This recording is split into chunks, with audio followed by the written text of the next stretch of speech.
जय श्री कृष्णा। नमस्कार साथियों, मैं Aryan Chimpa excellent coaching classes में आपका हार्दिक स्वागत करता हूं।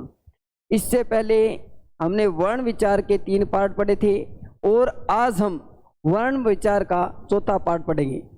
वर्ण विचार के चौथे पार्ट को शुरू करने से पहले वर्ण विचार के तीसरे पार्ट में हमने क्या पढ़ा उसके बारे में थोड़ा सा अध्ययन कर लेते हैं।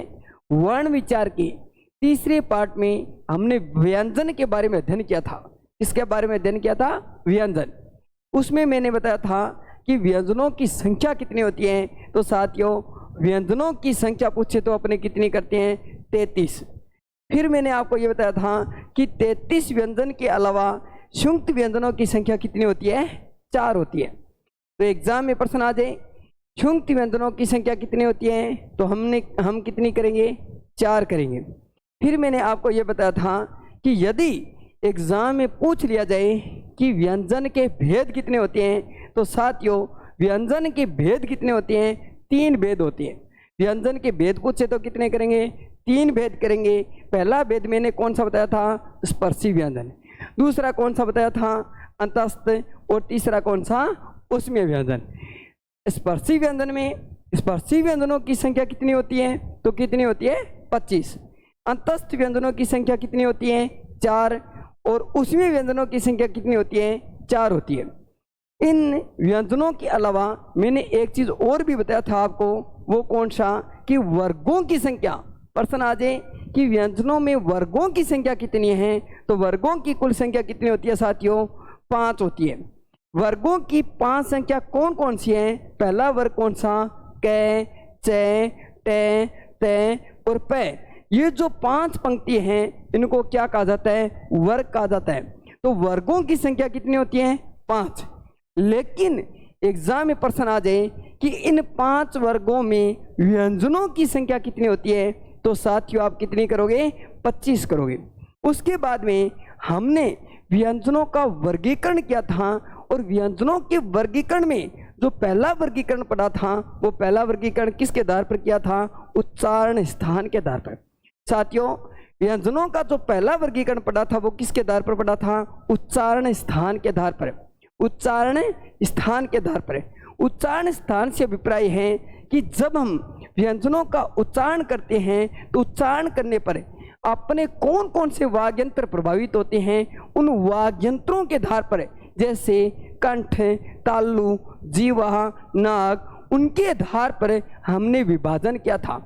जैसे उदाहरण ले सकते हैं, हमने देखा कि जो कै वर्ग है उस कै वर्ग को हमने किस में शामिल किया था कंठ्या में शामिल किया था। फिर हमने चै वर्ग को तालव्य में शामिल किया था। क्यों किया था क्योंकि जब हम चै छे जय झय अन श ये इन व्यंजनों का उच्चारण करते हैं तो अपना कौन सा वाग्यंत्र प्रभावित होता है तालु प्रभावित होता है। इसलिए हमने चै वर्ग को और स और य को किस में शामिल किया था तालव्य में। चै वर्ग के बाद में हमने टै वर्ग का उच्चारण किया था ट ठे डे ढे अण। ये जो टै वर्ग है इसको हमने किस में शामिल किया था मूर्धन्य में शामिल किया था। फिर हमने त थे दे ढे न ले से इनको किस में शामिल किया था दंत्य में।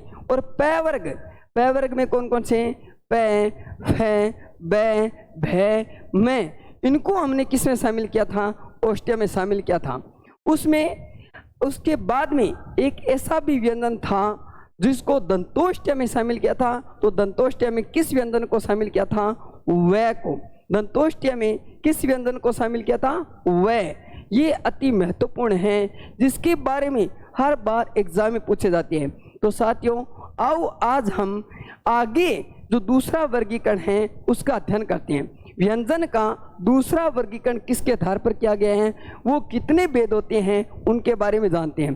तो साथियों जितना भी ये वर्ण विचार है आपका अति महत्वपूर्ण टॉपिक है। हर कंपटीशन में चाहे वो स्कूल व्याख्याता का हो, चाहे वह सेकंड ग्रेड की भर्ती हो या पटवार की भर्ती हो या रीट हो या एलडीसी हो, उन एग्जाम में हर बार ये प्रश्न पूछे जाते हैं। और दूसरी बात है साथियों कि मैं ये जो क्लास है विद्यार्थी हित में माँ सरस्वती से ये प्रार्थना करता हूँ कि जो क्लास ले रहा हूँ उन क्लास से हर एक मेरे भाई बंधु के कोई न फायदा हो। इसलिए आओ साथियों, अपने मनोयोग पूर्वक एकाग्रचित होकर इन व्यंजनों का अध्ययन करते हैं। तो दूसरा वर्गीकरण है, आज अपने व्यंजन का दूसरा वर्गीकरण पढ़ते हैं। व्यंजन का जो दूसरा वर्गीकरण किया गया है वो किसके आधार पर है? दूसरा जो वर्गीकरण है वो किसके आधार पर किया गया है? दूसरा जो वर्गीकरण है वो स्वर यंत्री, स्वर यंत्री, स्वर यंत्री या फिर अपने कह सकते हैं कंपन के आधार पर। किसके आधार पर है? कंपन के आधार पर, कंपन के आधार पर, कंपन के आधार पर। साथियों, व्यंजन का दूसरा जो वर्गीकरण किया गया है वो किसके आधार पर है? कंपन के आधार पर, कंपन के आधार पर। इस कंपन के लिए हम घोष शब्द का भी प्रयोग कर सकते हैं। किस शब्द का प्रयोग कर सकते हैं? घोष। कई बार एग्जाम में सीधा प्रश्न पूछा गया है कि घोष शब्द से तात्पर्य क्या है। साथियों, बहुत बार प्रश्न पूछा गया है कि घोष शब्द से तात्पर्य क्या है। तो घोष शब्द से क्या तात्पर्य है? कंपन। और कई बार एग्जाम में कंपन शब्द की जगह है नाद शब्द का भी प्रयोग किया जाता है। किस शब्द का प्रयोग किया जाता है? नाद। नाद का अर्थ होता है गूंज उत्पन्न होना। तो साथियों, कंपन के लिए घोष शब्द का भी प्रयोग करते हैं। और घोष शब्द से क्या तात्पर्य है? कंपन उत्पन्न होना या नाद उत्पन्न होना। नाद से अभिप्राय है गूंज उत्पन्न होना।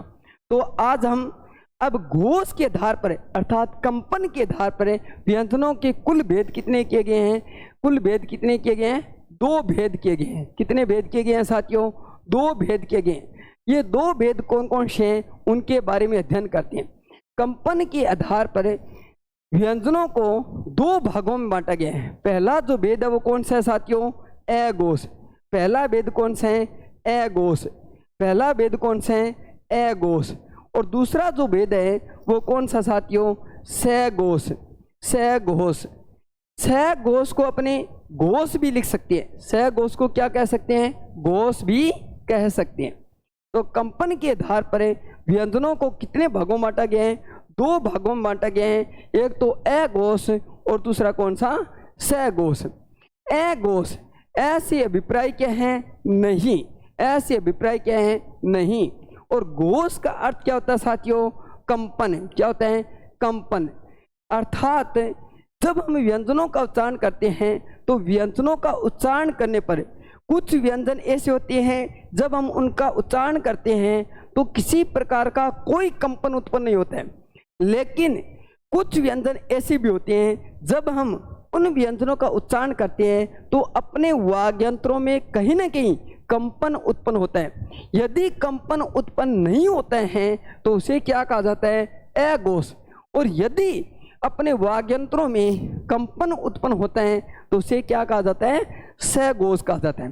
कंपन उत्पन्न नहीं होता है तो अघोष और कंपन उत्पन्न होता है तो सघोष कहा जाता है। तो साथियों, पहले ये पढ़ते हैं कि ऐसे कौन से व्यंजन हैं जिनका उच्चारण करने पर किसी प्रकार का कोई कंपन उत्पन्न नहीं होता है। अर्थात अघोष व्यंजन कौन कौन से हैं? तो अघोष व्यंजन कौन कौन से हैं साथियों? वर्गों के, किसके? वर्गों के, वर्गों के कौन से व्यंजन है? पहला और दूसरा व्यंजन।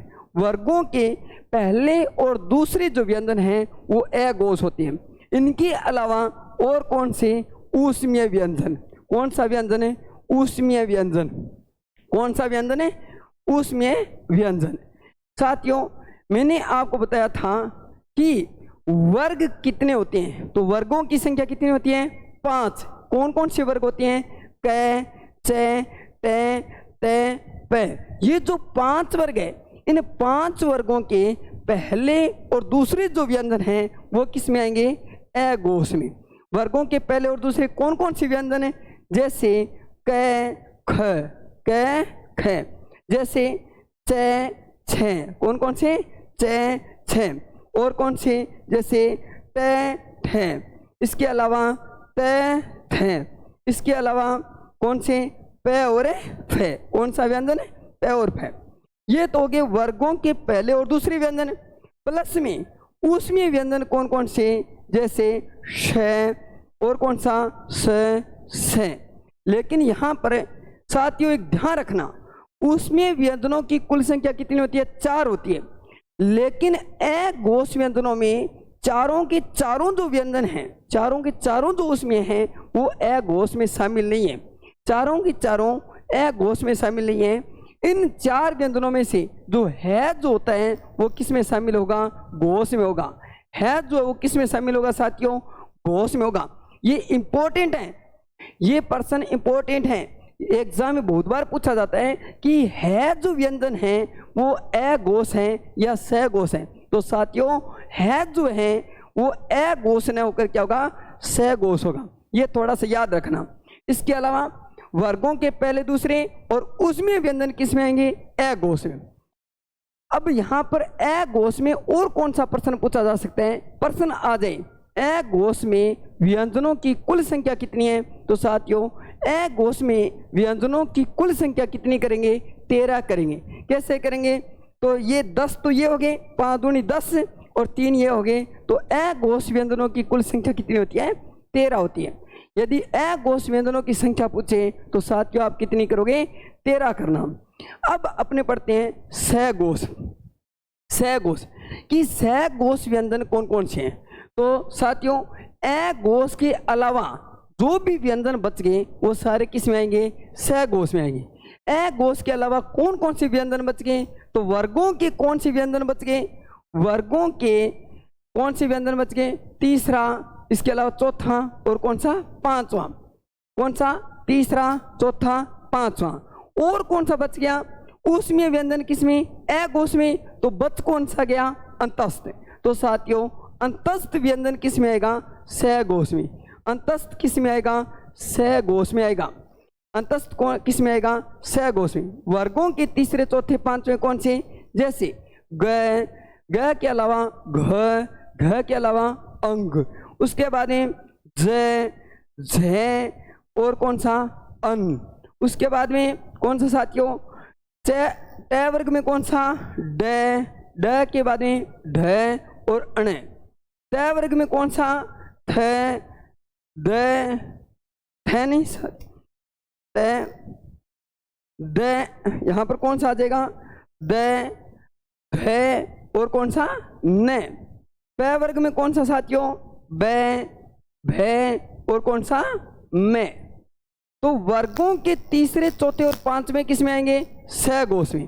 ये तो तीसरे, चौथे, पांचवें हो गए। और प्लस में कौन से हो जाएंगे?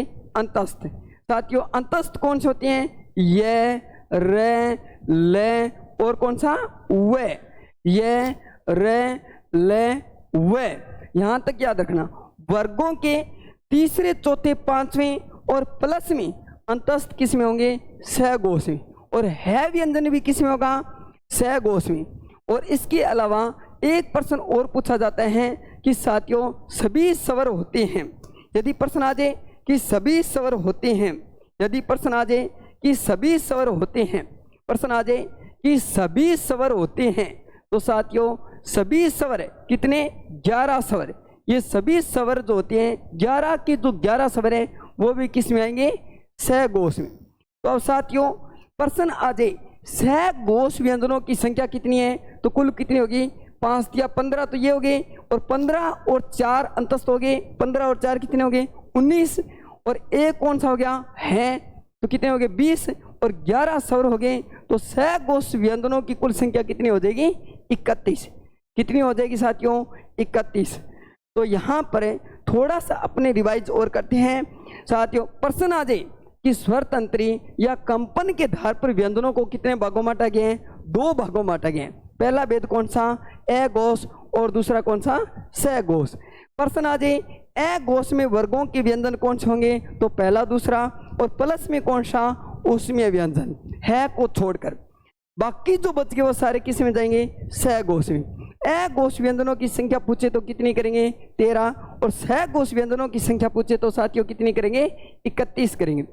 अब देखो अपने ये देखते हैं, एक प्रैक्टिकल करके और देखते हैं कि प्रथम, पहले और दूसरे व्यंजन में कंपन उत्पन्न होता है कि नहीं होता है, और तीसरे, चौथे, पांचवें में कंपन उत्पन्न क्यों होता है, इनका उच्चारण कैसे किया जाता है। तो साथियों जब हम पहले और दूसरे व्यंजन का उच्चारण करते हैं तो कैसे करेंगे? क, ख। और आगे वाला जो तीसरा, चौथा और पांचवा जो व्यंजन है उनका उच्चारण कैसे करेंगे? ग, घ, अंग, इस प्रकार से उच्चारण करेंगे। तो पहला और दूसरी व्यंजन का उच्चारण करते हैं तो कोई उत्पन्न नहीं होता है, और जब हम तीसरे और चौथे पांचवें व्यंजन का उच्चारण करेंगे तो कंपन उत्पन्न होगा। तो साथियों यहाँ तक याद रखना, जैसे च, छ, जो, झ, अन, आगे वाले तीन व्यंजन का उच्चारण करते हैं तो कंपन उत्पन्न होता है। ये तो अपने पुस्तकीय ज्ञान था, लेकिन इनको याद कैसे रखना है, याद रखने का तरीका क्या है? बहुत ही सिंपल तरीका साथियों। आप ए घोष पढ़ने के बजाय ये जो ए घोष लिखा है, इस ए घोष को आप क घोष पढ़ना। यदि आप क घोष पढ़ोगे तो अपने को ये पता चल जाएगा कि क है, अर्थात वर्गों के पहले और दूसरे किस में आएंगे? ए घोष में। साथियों ए घोष की जगह आप क घोष पढ़ना। यदि आप इतना याद रखोगे कि कंपन के आधार पर पहला भेद क घोष है, तो आपको याद रहेगा कि क ख का अभिप्राय है पहला और दूसरा किस में आएगा? ए घोष में, और बाकी जो बच गए वो किस में चले जाएंगे? स घोष में। सिर्फ इतना याद रखना, क घोष किस में? ए घोष में, और बाकी बच गए वो किस में? स घोष में। तो साथियों सभी स्वर किस में आते हैं? स घोष में। है किस में आता है? स घोष में। इतना याद रखना है। आओ साथियों अब आगे अपने तीसरा भेद करते हैं। तीसरा भेद, तीसरा वर्गीकरण किसके आधार पर किया गया है उसको और अपने देखते हैं। तीसरा जो वर्गीकरण है वो किसके आधार पर किया गया है? श्वास वायु के आधार पर है। किसके आधार पर है? श्वास वायु के आधार पर। श्वास वायु के आधार पर तीसरा वर्गीकरण किसके आधार पर किया गया है? श्वास वायु के आधार पर। श्वास वायु के आधार पर। श्वास वायु से अभिप्राय क्या है साथियों? जब हम व्यंजनों का उच्चारण करते हैं तो कुछ व्यंजन तो ऐसे होते हैं जब उच्चारण करते हैं तो कम सांस का प्रयोग करना पड़ता है, और कुछ व्यंजन ऐसे होते हैं जब हम उन व्यंजनों का उच्चारण करते हैं तो अधिक श्वास का प्रयोग करते हैं। यदि कम श्वास का प्रयोग करना पड़े तो उसे क्या कहा जाता है? अलप प्राण, और अधिक सांस का प्रयोग करना पड़े तो उसे क्या कहा जाता है? महाप्राण। अतः हम कह सकते हैं कि श्वास वायु के आधार पर व्यंजनों को कितने भागों में बांटा गया है? 2 भागों में। श्वास वायु के आधार पर कितने भागों में बांटा गया साथियों? 2 भागों में बांटा गया है। पहला भेद कौन सा है? अलप प्राण। पहला भेद कौन सा साथियों? अलप प्राण। पहला भेद कौन सा? अलप प्राण।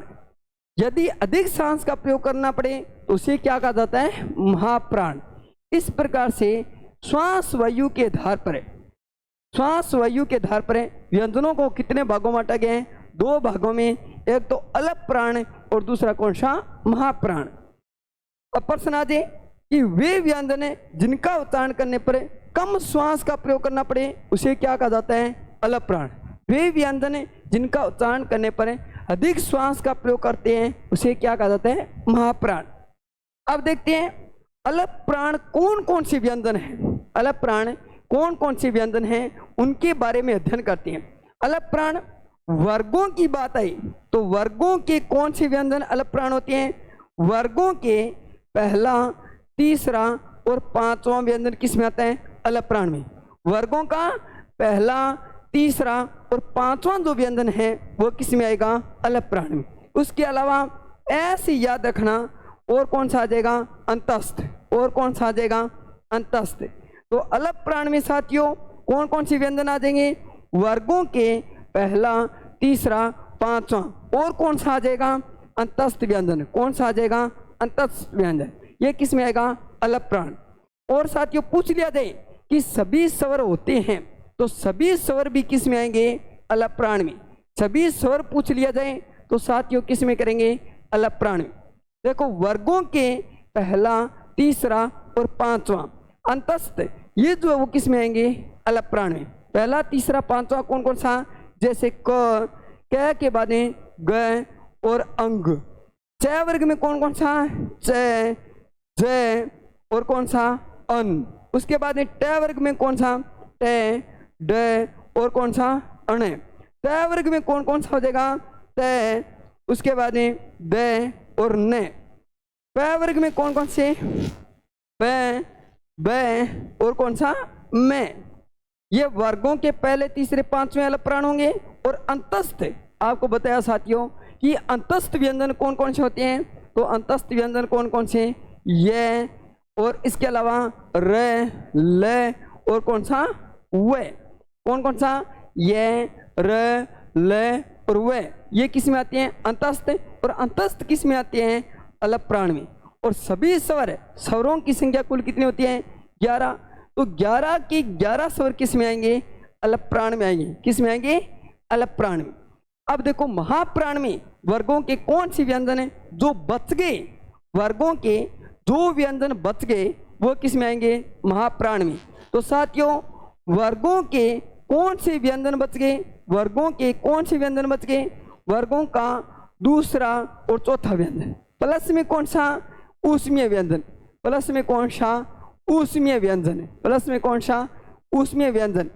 वर्गों का दूसरा और चौथा और प्लस ऊष्मीय जो व्यंजन है वो किस में शामिल होंगे, महाप्राण में। किस में शामिल होंगे साथियों, महाप्राण में। देखो वर्गों के दूसरा और चौथा कौन सा, क वर्ग में कौन सा, ख और ख के अलावा घ। छ वर्ग में कौन सा, जैसे छ और छ, कौन सा, झ। उसके बाद में ट में कौन सा, ठ और ढ। त वर्ग में कौन सा साथियों, थ और ध। प वर्ग में कौन सा, फ और कौन सा, भ। ये हो जाएंगे वर्गों के दूसरे और चौथे। प्लस में उसमें व्यंजन कौन कौन से होते हैं साथियों, से, श, श, से और कौन सा, है। ये जो उसमें व्यंजन है वो किस में आएगा, महाप्राण में। किस में आएगा, महाप्राण में। तो साथियों श्वास वायु के आधार पर, श्वास वायु के आधार पर व्यंजनों को कितने भागों में बांटा गया है, श्वास वायु के आधार पर व्यंजनों को 2 भागों में बांटा गया है, पहला अलग प्राण और दूसरा महाप्राण। यदि एग्जाम में प्रश्न आ जाए कि वर्गों का पहला, तीसरा और पांचवा जो व्यंजन है वो किस में शामिल होंगे, अलग प्राण में। यदि प्रश्न आ जाए कि अंतस्थ जो है वो किस में आएंगे, तो अलग प्राण में। वर्गों का पहला, तीसरा, पांचवा और अतः अंतस्थ जो व्यंजन है वो किस में आएगा, अलग प्राण में। और जो बाकी बच गए, कौन से बच गए, वर्गों के दूसरे, चौथे और प्लस में उसमें जो है वो किस में आएगा, महाप्राण में। अब साथियों प्रश्न आ जाए इनकी संख्या, तो अलग प्राण में आप गिन सकते हो 5 या 15, तो ये हो गए 15, 4 कितने हो गए, 19, 19 और 11 कितने हो गए, टोटल कितने हो गए, 30।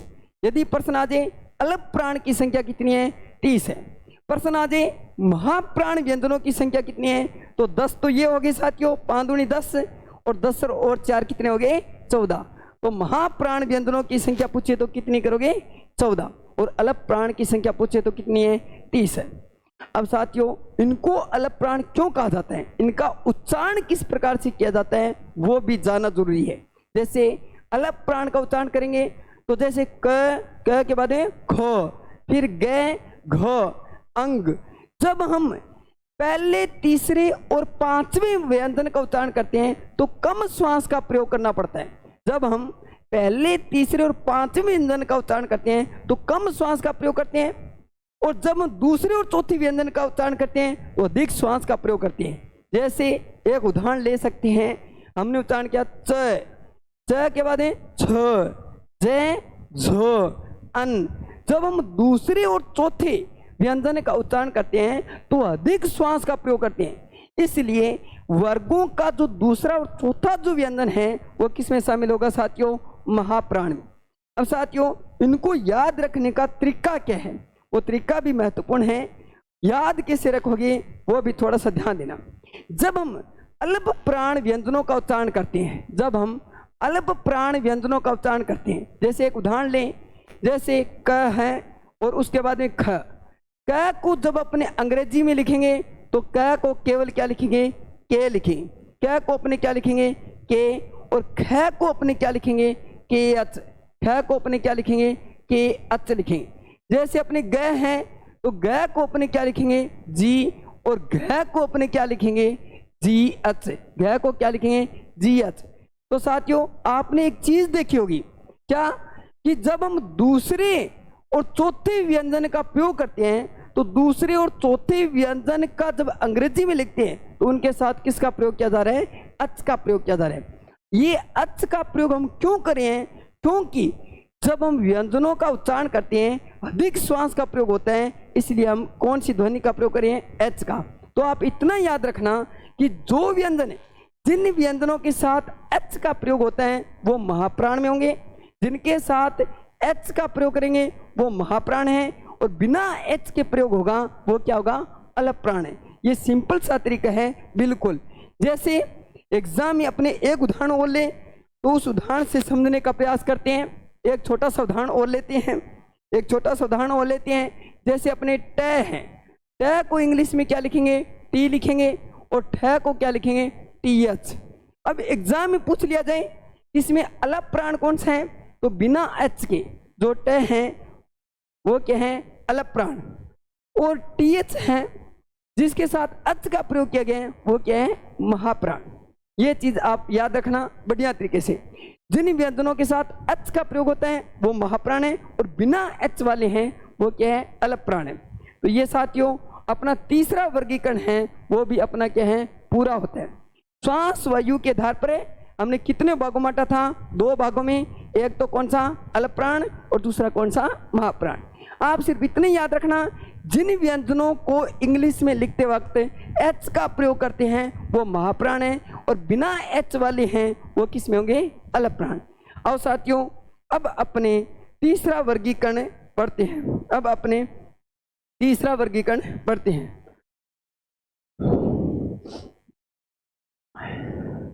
अपने श्वास वायु के आधार पर चौथा वर्गीकरण। अब अपना कौन सा चलेगा? चौथा वर्गीकरण। जो व्यंजनों का चौथा वर्गीकरण है वो किसके आधार पर किया गया है? उच्चारण के आधार पर। साथियों इससे पहले हमने एक वर्गीकरण पढ़ा था उच्चारण स्थान के आधार पर। उच्चारण स्थान और उच्चारण में दोनों में रात दिन का अंतर है। उच्चारण स्थान का अभिप्राय है कि हम जब व्यंजनों का उच्चारण करते हैं तो किन किन स्थानों से करते हैं उसे क्या कहा जाता है? उच्चारण स्थान कहा जाता है। लेकिन अब जो वर्गीकरण पढ़ रहे हैं वो है उच्चारण के आधार पर। उच्चारण के आधार पर इससे अभिप्राय है कि जब हम व्यंजनों का उच्चारण करते हैं तो उच्चारण करने का तरीका क्या है? यहाँ पर उच्चारण के आधार पर केवल ये देखा जा रहे हैं कि जब हम व्यंजनों का उच्चारण करते हैं तो उच्चारण करने पर उन व्यंजनों का उच्चारण करने का तरीका क्या है उसे कहा जाता है उच्चारण के आधार पर। उच्चारण के आधार पर चौथा वर्गीकरण कौन सा है? उच्चारण के आधार पर। चौथा वर्गीकरण किसके आधार पर किया गया साथियों? उच्चारण के आधार पर। उच्चारण के आधार पर। उच्चारण के आधार पर। उच्चारण के आधार पर। उच्चारण के आधार पर। अब उच्चारण के आधार पर जो व्यंजनों के भेद किए गए हैं साथियों, हर बार इसमें से इस विभाजन में से हर एग्जाम में कोई ना कोई प्रश्न अवश्य पूछा गया है, और इस विभाजन को बढ़िया तरीके से समझना साथियों, बढ़िया तरीके से पढ़ना, प्रयास करना समझने का। उच्चारण के आधार पर इसमें जो पहला प्रश्न पूछा जाता है, पहला प्रश्न ये पूछा जाता है कि उच्चारण के आधार पर कितने भेद किए गए। उच्चारण के आधार पर भेद पूछे तो अपने कितने करेंगे? 8। यदि एग्जाम में प्रश्न आ जाए कि उच्चारण के आधार पर व्यंजनों के भेद कितने किए गए हैं तो उच्चारण के आधार पर कुल भेद कितने किए गए हैं? 8। वो 8 भेद कौन कौन से हैं और साथियों उनके बारे में और जानते हैं। उच्चारण के आधार पर पहला जो भेद किया गया है वो पहला भेद कौन सा है? केवल स्पर्शी। पहला भेद कौन सा है? केवल स्पर्शी। पहला भेद कौन सा है? केवल स्पर्शी। पहला भेद कौन सा है साथियों? केवल स्पर्शी। दूसरा जो भेद है वो कौन सा है? स्पर्श संघर्षी। कौन सा किया गया है? स्पर्श संघर्षी। दूसरा भेद कौन सा साथियों? स्पर्श संघर्षी। और तीसरा जो भेद है वो कौन सा है? केवल संघर्षी। तीसरा भेद कौन सा है? केवल संघर्षी। तीसरा भेद कौन सा है? केवल संघर्षी। तीसरा भेद कौन सा? केवल संघर्षी। चौथा जो भेद है वो है नासिक्य। चौथा जो भेद है वो कौन सा है? नासिक्य। तो साथियों पहले अपने इन 4 भेदों को समझते हैं। पहला भेद कौन सा है? केवल स्पर्शी। पहला भेद कौन सा है? केवल स्पर्शी है। केवल स्पर्शी से अभिप्राय क्या है? केवल स्पर्शी से अभिप्राय है वे व्यंजन जब हम उनका उच्चारण करते हैं, उच्चारण करने पर वाग्यंत्रों से स्पर्श तो करते हैं। वाग्यंत्रों से, वाग्यंत्र कौन से? कंठ, जीवा, तालु, अन्य वाग्यंत्रों से स्पर्श तो करते हैं, लेकिन स्पर्श करने के बाद में स्फोट के साथ, किसके साथ? स्फोट के साथ। किसके साथ? स्फोट के साथ। किसके साथ? स्फोट के साथ। स्फोट का अभिप्राय क्या है? अचानक मुख से बाहर निकल जाते हैं, इसलिए इन्हें क्या कहा जाता है? केवल स्पर्शी।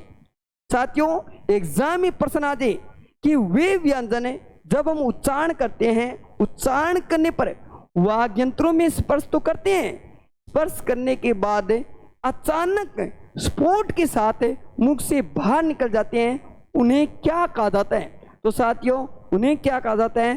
केवल स्पर्शी व्यंजन कहा जाता है। उन्हें क्या कहा जाता है? केवल स्पर्शी। तो आओ साथियों केवल स्पर्शी व्यंजन कौन कौन से हैं, उन व्यंजनों के बारे में जानते हैं। केवल स्पर्शी व्यंजन में पहला जो है वर्ग वो कौन सा है? क वर्ग। क में कौन कौन सी व्यंजन शामिल है? क, ख, ख के बाद में गो और घ।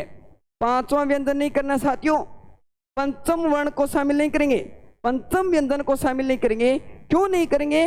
क्योंकि जो पंचम व्यंजन है, जो पंचम वर्ण है, वो किस में चले जाएंगे? नासिक्य में। वो किस में चले जाएगा? नासिक्य में। जैसे क वर्ग के बाद में च वर्ग को छोड़कर आगे वाला कौन सा? ट, ट, ठ, ड और ढ, यह भी किस में आएगा? केवल स्पर्शी में। ट के बाद में कौन सा? त, थ, द और ध, यह किस में? केवल स्पर्शी में। फिर कौन सा? प, फ, ब और भ, ये जो है एक तो क वर्ग, ट वर्ग, त और प, कौन कौन से साथियों? केवल स्पर्शी में कौन कौन से? क, ट, त और प। ये जो 4 वर्ग हैं, किस वर्ग को छोड़कर? च वर्ग को छोड़कर। च वर्ग को छोड़कर अन्य जो 4 वर्ग हैं, वो जो व्यंजन हैं वो किस में शामिल होंगे साथियों? केवल स्पर्शी में। अब यहाँ पर प्रश्न ये भी पूछा जा सकता है कि केवल स्पर्शी व्यंजनों की संख्या कितनी है? तो यदि साथियों प्रश्न पूछ लिया जाए केवल स्पर्शी व्यंजनों की संख्या कितनी है, तो आप कितनी करोगे? 16 करोगे साथियों। हर बार एग्जाम में पूछा जाता है केवल स्पर्शी व्यंजनों की संख्या कितनी है, तो साथियों केवल स्पर्शी व्यंजनों की संख्या कितनी करोगे? 16 करोगे। अब मान लो आपको याद न रहे, तो याद रखने का एक सिंपल सा तरीका है, आप इतना याद रखो कि केवल स्पर्शी में क्या शामिल होगा? कटप्पा। केवल स्पर्शी व्यंजन में क्या शामिल होगा? कटप्पा। जब अपने कटप्पा शब्द का उच्चारण करते हैं तो कटप्पा में कौन कौन से शामिल होंगे? क, ट, त और प। अब जब कटप्पा शब्द का उच्चारण करते हैं तो बीच में कौन सा वर्ग बच गया? च वर्ग। कौन सा बच गया? च। तो च वर्ग है उसको छोड़कर बाकी वर्ग है वो किस में शामिल होते हैं? केवल स्पर्शी में। तो च वर्ग किस में शामिल होगा? अब जानना ये है कि जो च वर्ग बच गया वो किस में शामिल होगा? तो साथियों च वर्ग च, छ, ज और झ, ये जो 4 व्यंजन हैं, ये 4 व्यंजन किस में शामिल होंगे साथियों? स्पर्श संघर्षी में। किस में शामिल होंगे? स्पर्श संघर्षी में। अब प्रश्न ये उठता है कि इनको अपने स्पर्श संघर्षी क्यों कहते हैं? साथियों इनको स्पर्श संघर्षी इसलिए कहते हैं कि जब हमने केवल स्पर्शी व्यंजनों का उच्चारण किया, जब हमने केवल स्पर्शी व्यंजनों का उच्चारण किया तो वे व्यंजन अपने वाग्यंत्रों में स्पर्श करने के बाद अचानक अपने मुख से बाहर निकल गए थे, स्फोट के साथ बाहर निकल गए थे। लेकिन जो च वर्ग हैं वो अपने वाग्यंत्रों में स्पर्श करने के बाद अचानक मुख से बाहर नहीं निकलता है। च वर्ग का उच्चारण करते हैं च, छ, ज, झ। जब हम इन व्यंजनों का उच्चारण करते हैं तो इन व्यंजनों का उच्चारण करने पर ये व्यंजन अपने वाग्यंत्रों में स्पर्श तो करते हैं, लेकिन मुख से बाहर निकलने के लिए इनको क्या करना पड़ता है, संघर्ष करना पड़ता है, प्रयास करना पड़ता है, थोड़ा सा मेहनत करनी पड़ती है, इसलिए इनको क्या कहा जाता है, स्पर्श संघर्षी। जैसे अपने एक उदाहरण को समझ सकते हैं, जैसे क ख, जब अपने क ख का उच्चारण करते हैं तो ये अचानक बाहर निकलते हैं। च छ ज, इन व्यंजनों का उच्चारण करते हैं तो ये अपने मुख से अचानक बाहर न निकल कर थोड़ा सा मुख में संघर्ष करते हैं। एक बार वायु जो है वो फेफड़ों की ओर वापस जाती है, इसलिए इनका नाम रख दिया। क्या नाम रख दिया साथियों, स्पर्श संघर्षी। तो साथियों कटप्पा किस में आएगा, केवल स्पर्शी में। कटप्पा में बच कौन सा वर्ग गया, च वर्ग, तो च वर्ग किस में होगा, स्पर्श संघर्षी में। इतना याद रखना साथियों। फिर उसके बाद में है तीसरा जो भेद है वो कौन सा है, केवल संघर्षी। तीसरा जो है वो कौन सा है, केवल संघर्षी। केवल संघर्षी से अभिप्राय क्या है, वे व्यंजन जब हम उच्चारण करते हैं, उच्चारण करने पर अपने मुख में, अपने मुख से उन व्यंजनों को बाहर निकलने के लिए बहुत ही ज़्यादा संघर्ष करना पड़ता है, बहुत ही ज़्यादा प्रयास करना पड़ता है, उसलिए उनका नाम पड़ गया केवल संघर्षी। जब हम उन व्यंजनों का उच्चारण करते हैं तो ऐसे लगता है जैसे कोई उन व्यंजनों को अपने पकड़ रखा है, बहुत कठिनता के साथ अपने मुख से छूटकर वो बाहर निकलते हैं, इसलिए उनका नाम क्या पड़ गया, केवल संघर्षी। तो ये केवल संघर्षी व्यंजन कौन कौन से हैं साथियों, केवल संघर्षी व्यंजन है ऊष्मीय। कौन से साथियों, ऊष्मीय व्यंजन। ऊष्मीय व्यंजन कौन कौन से मैंने बताए थे, श, स के बाद में श, स और है। जब हम इनका उच्चारण करते हैं, देखो श से उच्चारण करेंगे तो ये केवल संघर्षी नहीं बनेंगे। यदि हम इनका उच्चारण सही तरीके से करते हैं, शुद्ध रूप से करते हैं, तो ये अवश्य ही केवल संघर्षी बन जाएंगे। जैसे श, जब अपने श इस प्रकार से उच्चारण करते हैं तो इस स को मुख से बाहर निकलने के लिए बहुत ज़्यादा प्रयास करना पड़ता है, इसलिए इसको किस में रखा गया है, केवल संघर्षी में। चौथा वर्ण है, चौथा जो भेद है वो कौन सा है, नासिक। तो नासिक के साथियों आपको पता ही है कि जो 5 वर्ग दे रखे हैं, कौन से, क, च, ट, त, प, ये जो 5 वर्ग हैं, इन पांचों वर्गों के जो पंचम वर्ण है, जो पंचम वर्ण है उनका उच्चारण है वो कहाँ से किया जाता है, नाक से किया जाता है, इसलिए उन पंचम वर्ण को क्या कहा जाता है, नासिक। पंचम वर्ण कौन कौन से, जैसे अंग, अन, ण और इसके अलावा न और कौन सा, मैं। ये जो पंचम वर्ण है इनको क्या कहा जाता है, नासिक। तो साथियों अपने पहला जो भेद किया केवल स्पर्शी, दूसरा कौन सा, स्पर्श संघर्षी, और तीसरा कौन सा, केवल संघर्षी, और चौथा कौन सा, नासिक है। तो साथियों कटप्पा किस में आएगा, केवल स्पर्शी में। कटप्पा के बीच में बच कौन सा गया, च, तो च वर्ग किस में आएगा, स्पर्श संघर्षी में, और उसमें किस में आएगा, केवल संघर्षी में, और पंचम वर्ण किस में आएगा, नासिक में। ये तो अपने 4 भेद हुए। तो कुल भेद कितने पढ़ने हैं, 8, बच कितने गए, 4। आओ साथियों हम उन 4 का और अध्ययन करते हैं, वो 4 कौन से हैं उनको और जानते हैं। 4 व्यंजन और कौन कौन से हैं। पांचवा भेद, जो पांचवा जो भेद है, पांचवा जो भेद है वो कौन सा है, पार्श्विक व्यंजन। पांचवा भेद कौन सा है साथियों, पार्श्विक व्यंजन। कौन सा है साथियों, पार्श्विक व्यंजन। कौन सा है, पार्श्विक व्यंजन। पांचवा कौन सा, पार्श्विक व्यंजन। छठा जो है वो कौन सा है, प्रकंपित। प्रकंपित छठा कौन सा भेद है, प्रकंपित। प्रकंपित का एक नाम और भी है साथियों, इसको कहा जाता है लुंठित। लुंठित भी कहा जाता है, क्या कहा जाता है, लुंठित कहा जाता है, लुंठित। और जो 7वां जो भेद है साथियों वो कौन सा है, 7वां जो भेद है उत्क्षिप्त। कौन सा साथियों, उत्क्षिप्त। कौन सा है, उत्क्षिप्त। उत्क्षिप्त का एक नाम और भी है, ताड़न जात भी है साथियों, ताड़न जात। और ताड़न जात के अलावा उसका एक नाम और है, वो है द्विगुण। कौन सा व्यंजन है, द्विगुण। कौन सा साथियों, द्विगुण। द्विगुण जिसे अपने तद्भव भी कहा जाता है, क्या कहा जाता है, तद्भव व्यंजन भी कहा जाता है, तद्भव व्यंजन भी कहा जाता है। और आठवां जो भेद है वो कौन सा साथियों? इस्त स्वर। इस्त स्वर कौन सा साथियों? इस्त स्वर। इस्त स्वर जिसे अपने अर्ध स्वर भी कहते हैं। क्या कहते हैं? अर्ध स्वर भी कहते हैं। क्या कहते हैं साथियों? अर्ध स्वर भी। अर्ध स्वर के अलावा उसका एक नाम और भी है साथियों, इसके अलावा श्रुति मूलक। क्या कहा जाता है? श्रुति मूलक। साथियों बढ़िया तरीके से पढ़ना। यहाँ पर जो मैंने जितना भी वर्गीकरण करवाए हैं उनमें से एग्जाम में बाहर जाने का कोई नाम ही नहीं है। जितने आप पढ़ोगे वो सारे एग्जाम में इन्हीं में से पूछे जाएंगे, और यदि आप बढ़िया तरीके से अध्ययन करोगे तो सभी पर्सन इसी टॉपिक में से इसमें से आपको मिलेंगे। अब देखो साथियों, पार्श्विक व्यंजन, पांचवा भेद कौन सा? पार्श्विक। पहले ये जान लेते हैं कि पार्श्विक से अभिप्राय क्या है। पार्श्विक से अभिप्राय क्या है? पार्श्विक से अभिप्राय है, पार्श्विक शब्द से अभिप्राय है बगल।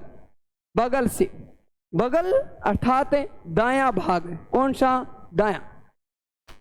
अपने व्यंजनों में एक व्यंजन ऐसा भी है, इन व्यंजनों में एक ऐसा भी व्यंजन है जब हम उच्चारण करते हैं तो उच्चारण करने पर वो वह जो व्यंजन है वो अपने बगल से अर्थात मुख के जीवा के दाएं भाग से निकलता है।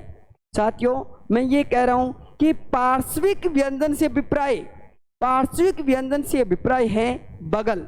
बगल का अर्थ है दायां भाग। एक ऐसा व्यंजन है जब हम उच्चारण करते हैं तो उच्चारण करने पर वह व्यंजन अपने मुख में जीभ के बीच में से होकर न निकल कर मुख के बाएं भाग से होकर निकलता है, इसलिए उसका नाम क्या पड़ गया? पार्श्विक व्यंजन। आप स्वयं भी प्रैक्टिकल करके देख सकते हो साथियों। जैसे ल, ये जो ल व्यंजन है, जैसे ल, हम जब ल व्यंजन का उच्चारण करते हैं तो ये ल जो व्यंजन है वो मुख के कौन से भाग से निकलता है? दाएं भाग से, इस साइड से निकलेगा साथियों ल। आप प्रैक्टिकल करके भी देख सकते हो। इसलिए ल व्यंजन को किस में शामिल किया गया है? पार्श्विक में। ल को किस में शामिल किया गया है? पार्श्विक व्यंजन में। छठा भेद कौन सा है? प्रकंपित। साथियों प्रकंपित से अभिप्राय क्या है? प्रकंपित से अभिप्राय है कि अपने व्यंजनों में एक ऐसा भी व्यंजन है जब हम उसका उच्चारण करते हैं तो अपने मुख में कहीं ना कहीं कंपन उत्पन्न होता है। कंपन उत्पन्न होता है, इसलिए उसका नाम क्या पड़ गया? प्रकंपित। और लुंठित क्यों रखा गया? प्रश्न ये उठता है कि उस व्यंजन को लुंठित क्यों कहा जाता है? क्योंकि लुंठित से अभिप्राय है लुढ़कना। एक ऐसा व्यंजन है जब हम उच्चारण करते हैं तो उच्चारण करने पर, उस व्यंजन का उच्चारण करने पर ऐसे लगता है जैसे अपने लुढ़का रहे हैं, ऐसे लगता है जैसे लुढ़क रहे हैं, और लुढ़कने के कारण उसका नाम क्या पड़ गया साथियों? लुंठित। तो ऐसा कौन सा व्यंजन है जब हम उच्चारण करते हैं तो अपने मुख में कंपन उत्पन्न होता है और कंपन के साथ साथ लुढ़कता हुआ मुख से बाहर निकलता है, तो वो कौन सा व्यंजन है? र। तो साथियों जब अपने र व्यंजन का उच्चारण करते हैं तो र का उच्चारण करने पर अपने मुख में कंपन उत्पन्न होता है और उच्चारण करने पर ऐसे लगता है जैसे लुढ़कता हुआ बाहर की ओर निकल रहे हैं, इसलिए उसका नाम क्या पड़ गया साथियों? लुंठित। और साथियों सातवां वर्गीकरण पढ़ते हैं। सातवां वर्गीकरण है उत्क्षिप्त। तो उत्क्षिप्त के बारे में कई बार प्रश्न ये भी पूछा गया है कि उत्क्षिप्त शब्द से तात्पर्य क्या है? तो साथियों उत्क्षिप्त शब्द से क्या तात्पर्य है? उत्क्षिप्त शब्द से तात्पर्य है ऊपर की ओर उछाला हुआ। उत्क्षिप्त शब्द का अर्थ क्या होता है? ऊपर की ओर उछाला हुआ, ऊपर की ओर उछाला हुआ, या फिर ऊपर की ओर फेंका हुआ, ऊपर की ओर फेंका हुआ। यह प्रश्न भी कई बार पूछा गया साथियों कि उत्क्षिप्त शब्द से तात्पर्य क्या है? उत्क्षिप्त शब्द से तात्पर्य है कि ऐसा व्यंजन, वे व्यंजन जब हम उनका उच्चारण करते हैं तो उच्चारण करने पर ऐसे लगता है जैसे उन व्यंजनों को फेंक रहे हैं, ऐसे लग रहा है जैसे कोई उछाल रहे हैं, इसलिए उनका नाम क्या पड़ गया? उत्क्षिप्त। तो साथियों उत्क्षिप्त ध्वनियों के बारे में हमने पहले भी अध्ययन किया था। यदि प्रश्न आ जाए कि उत्क्षिप्त व्यंजनों की संख्या कितनी है तो कितनी करेंगे? 2। और कौन सी करेंगे? एक तो अपना कौन सा? अड़, और दूसरा कौन सा? अढ़। जब हम अड़े और ढ व्यंजन का उच्चारण करते हैं, अड़े, जब हम अड़े व्यंजन का उच्चारण करते हैं तो ऐसे लग रहा है जैसे फेंक रहे हैं, इसलिए अड़े और ढ व्यंजन को किस में शामिल किया गया है? उत्क्षिप्त। अब प्रश्न ये उठता है कि इनको ताड़न जात क्यों कहा जाता है? प्रश्न ये उठता है कि इन व्यंजनों को ताड़न जात क्यों कहा जाता है? ताड़न का अभिप्राय क्या है? जब हम इन दो व्यंजनों का उच्चारण करते हैं तो उच्चारण करने पर अपनी जो जीव है वो कठोर तालु से, कठोर तालु कौन सा? अपने बीच का जो तालु का स्थान है। जब हम इन व्यंजनों का उच्चारण करते हैं तो व्यंजनों का उच्चारण करने पर अपनी जो जीव है वो कठोर तालु से झटके के साथ, किसके साथ? झटके के साथ, किसके साथ? झटके के साथ जीवा टकराती है, और जीवा कठोर तालु से झटके के साथ टकराने के बाद तुरंत अपनी स्थिति में आ जाती है, इसलिए इसे क्या कहा जाता है? ताड़न जात। ताड़न का मतलब होता है झटका देना, कि जब हम इन व्यंजनों का उच्चारण करते हैं तो अपनी जो जीव है वो कठोर तालु के साथ झटके के साथ टकराती है, इसलिए इनको क्या कहा गया है? ताड़न जात। जैसे अड़, उड़, अड़े और ढे, जब हम इनका उच्चारण करते हैं तो अपनी जीवा कहाँ टकराती है? कठोर तालु से, इसलिए इनका नाम क्या पड़ गया? ताड़न जात। इनको साथियों द्विगुण भी कहा जाता है। अब प्रश्न ये उठता है कि इनको द्विगुण क्यों कहा जाता है? द्विगुण इसलिए कहा जाता है कि इन व्यंजनों का जो स्वरूप है वो दो दो रूप देखने को मिलता है। जैसे एक तो क वर्ग में जो व्यंजन आता है वो कौन सा होता है? अंग होता है साथियों। ये अड़े नहीं होता है, ये कौन सा होता है? अंग होता है। एक अपने ट वर्ग में पढ़ते हैं तो एक तो ढ होता है और एक कौन सा? अड़े। तो दोनों में अंतर है साथियों, दोनों में क्या है? अंतर है। इसलिए इनको दो दो वर्णों का रूप होने के कारण इन्हें क्या कहा जाता है? द्विगुण भी कहा जाता है। क्या कहा जाता है? द्विगुण भी कहा जाता है। इन्हें साथियों तद्भव भी कहा जाता है। तद्भव इसलिए कहा जाता है कि जब हम इन ताड़न जात व्यंजनों का किसी शब्द में प्रयोग करते हैं तो वो शब्द तत्सम न होकर क्या होंगे? तद्भव होंगे, इसलिए इन्हें क्या कहा जाता है? तद्भव व्यंजन भी कहा जाता है साथियों, तद्भव व्यंजन भी कहा जाता है। अब साथियों आठवां जो भेद है वो कौन सा है? इस्त स्वर, जिनको अपने अर्ध स्वर भी कहते हैं, और अर्ध स्वर के अलावा और क्या कहा जाता है? श्रुति मूलक भी कहा जाता है। क्या कहा जाता है साथियों? श्रुति मूलक। इस्त स्वर से अभिप्राय क्या है? अपने मन में प्रश्न ये उठ रहा है कि इस्त शब्द से तात्पर्य क्या है? इस्त से अभिप्राय है कि अपने इन 33 व्यंजनों में कुछ व्यंजन ऐसी हैं जब हम उन व्यंजनों का उच्चारण करते हैं तो उच्चारण करने पर वे ऐसे लगते हैं जैसे कोई स्वर है, अर्थात उनका जो उच्चारण है वो स्वरों की तरह किया जाता है। उनका उच्चारण किस प्रकार से किया जाता है साथियों? स्वरों की तरह किया जाता है। स्वर के समान उच्चरित होने के कारण उन्हें क्या कहा जाता है? इस्त स्वर। इस्त का मतलब होता है थोड़ा, इस्त का मतलब क्या होता है? थोड़ा।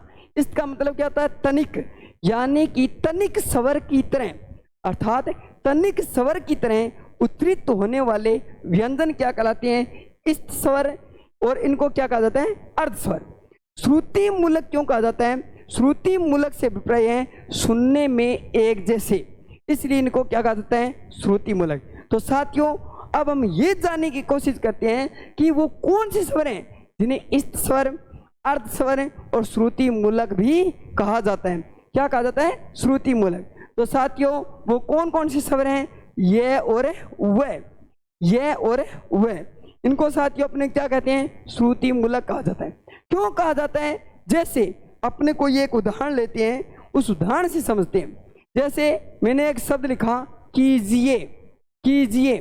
कई बार अपने ये शब्द लिखा कीजिए, एग्जाम में कई बार पूछा भी जाता है कि ये शब्द शुद्ध है या फिर अशुद्ध है। तो साथियों ये जो शब्द है वो अशुद्ध है। क्यों अशुद्ध है? क्योंकि शब्द के अंत में यह आने की बजाय कौन सा स्वर आएगा? ए आएगा। क्या आएगा? ए। तो अब प्रश्न ये उठता है कि हमने यह क्यों लगा दिया? क्योंकि यह जो व्यंजन है उसका उच्चारण किस रूप में होता है? ए के रूप में होता है, इसलिए हमने गलती से ए की जगह हमने क्या लिख दिया? यह लिख दिया। इसलिए साथियों ये तो अशुद्ध है और कीजिए क्या है? शुद्ध है। जैसे कीजिए लीजिए, पीजिए, इन शब्दों के अंत में यह आने की बजाय क्या आएगा? ए आएगा। जैसे अपने एक शब्द लिखते हैं कौवा, यह शब्द है कौवा, तो ये जो कौवा शब्द है वो अशुद्ध है, इसके अंत में वह जो लगे हैं वह की जगह क्या आना चाहिए था? आ स्वर आना था। क्या आना था? आ। अब प्रश्न ये उठता है कि ये आ स्वर क्यों आया, उसके पीछे कारण क्या था? क्योंकि ये जो वह जो व्यंजन है इसका उच्चारण ए स्वर की तरह होता है, और ए स्वर की तरह उच्चरित होने के कारण हमने कौवा शब्द को क्या लिख दिया? कौवा लिख दिया। तो साथियों, कई बार जब हम व्यंजनों का शुद्ध उच्चारण नहीं करते हैं तो उससे शब्दों में, वर्तनी में भी अशुद्धि आ जाती है साथियों। तो इनको बढ़िया तरीके से याद रखना।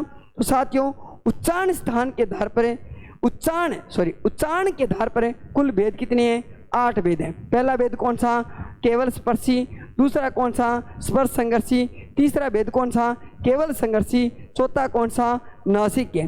पांचवा भेद हमने कौन सा किया था? पार्श्विक। छठा भेद कौन सा किया था? उच्छिप्त और ताड़नजात। और उसके बाद प्रकंपित, लुंठित। और आठवां भेद कौन सा किया था? इष्ट स्वर, अर्थ स्वर और कौन सा? श्रुति मूलक। अंत में अपने थोड़ा सा अंत में जो मुख्य तथ्य रहे हैं उनका और विवेचन कर लेते हैं। मुख्य, जैसे कई बार प्रश्न पूछ लिया जाता है, एक अपने है जो है, इस है के बारे में प्रश्न आता है कि है को किस में गिना जाता है?